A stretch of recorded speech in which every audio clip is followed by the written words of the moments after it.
Hi everyone, so in this video I'm going to be explaining some examination strategies for paper 2. This is for the new IB Economics syllabus, first exams in 2022. So paper 2 has changed a little bit in this new syllabus. So this video I'm going to try and explain some strategies to help you succeed in paper 2. So the total for paper 2, total number of marks is 40 marks. Parts A to F, so question A, B, C, D, E, and F together will total 25 marks. And part G alone will total about 15 marks. So this is the biggest sort of weight in terms of an individual question. The total time you have is 1 hour and 45 minutes. So you should aim to spend about 1 hour on questions A all the way to F and leave about 45 minutes just for part G alone. This is how you are sort of advised to budget your time. So let's start with part A. Part A is basically two definitions. There's part AI and part AI, and these will be two definition questions. It will be something like this: define the term so-and-so indicated in bold, and it will mention the text number and the paragraph number. So while you're reading the text, remember, paper 2 is a text response or a data response paper. So while you're reading the text, pay attention to what's written in bold, because these will be the key terms that you will define. This will be a question that's worth 2 marks. If you write a vague definition, you'll get 1 mark. If you write an accurate definition, you'll get 2 marks. And this is why it's important to have your own sort of glossary of key terms as part of your study notes. Make sure the key terms that you collect throughout the course and that you study, that you memorize them, and that they are accurate and precise definitions if you want to get 2 marks. These are easy questions. You shouldn't be getting lower than 2 in these questions because you really just have to memorize definitions, and that's a very important skill in IB Economics. As you can see here, it's exactly the same for AI. Again, you'll be asked to define a specific term that's indicated in bold, and it'll mention the text number and the paragraph number. 1 mark for a vague definition, 2 marks for an accurate definition. What about part B? Part B will basically be either 2 calculation sub-questions or a calculation and a diagram sub-question, okay? So say, for example, you have a calculation question, so BI. It will say something like, using information from the text, giving you the text number and the paragraph number, and the table, if there's also a table of data, calculate so-and-so and so-and-so, all right? Calculation questions can be either worth 3 marks or 2 marks. Let's see how the marks are split if it's worth 3 marks. Basically, any valid working is sufficient for 1 mark. So this is where you write your working, you show your working, and then the answer itself will be sufficient for 2 marks.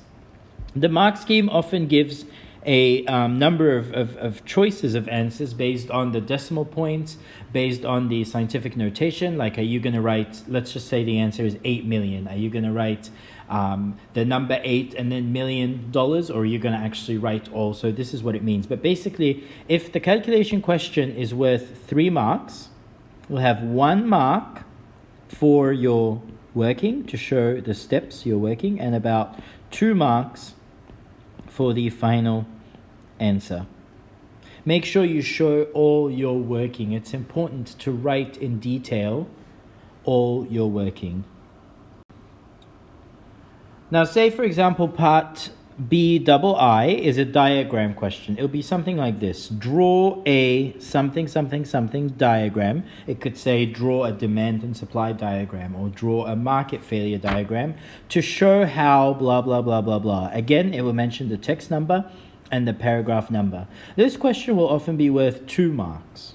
Right? How are the 2 marks assessed? Well, basically, if you have a correct diagram but incorrect labeling, you'll get 1 mark.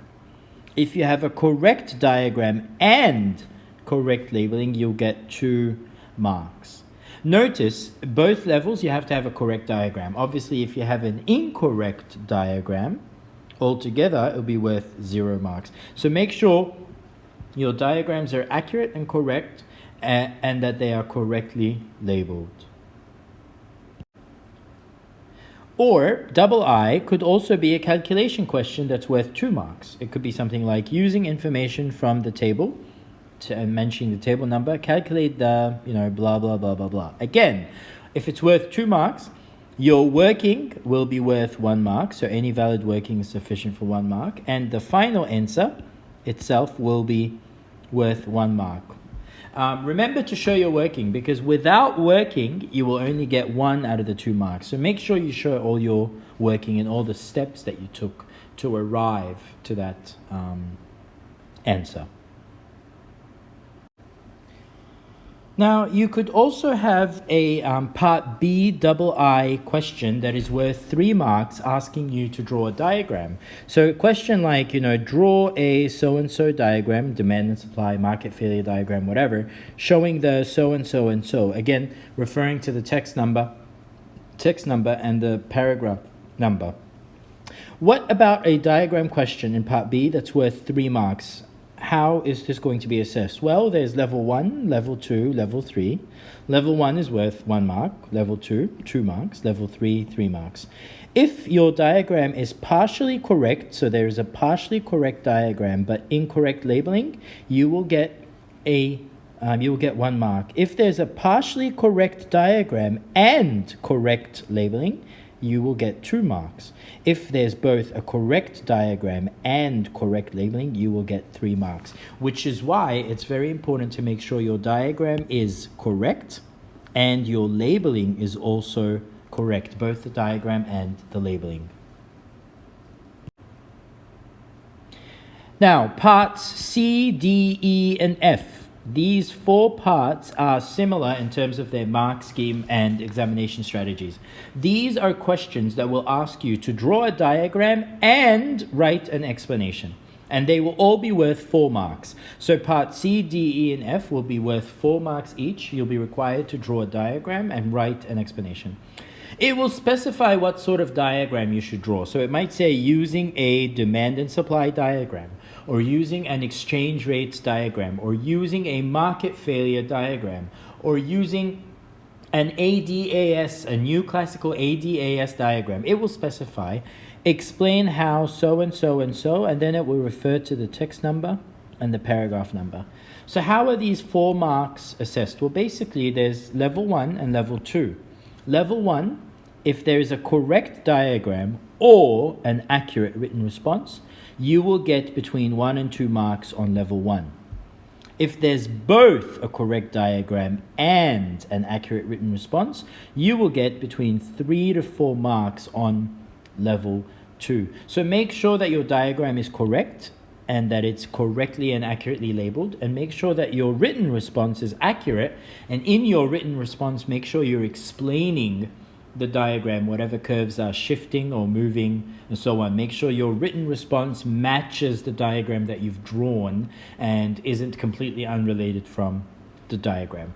So this video was focusing mainly on parts A, B, C, D, E, and F. I have a separate video for part G because that's a very heavily weighted part of a paper 2 question.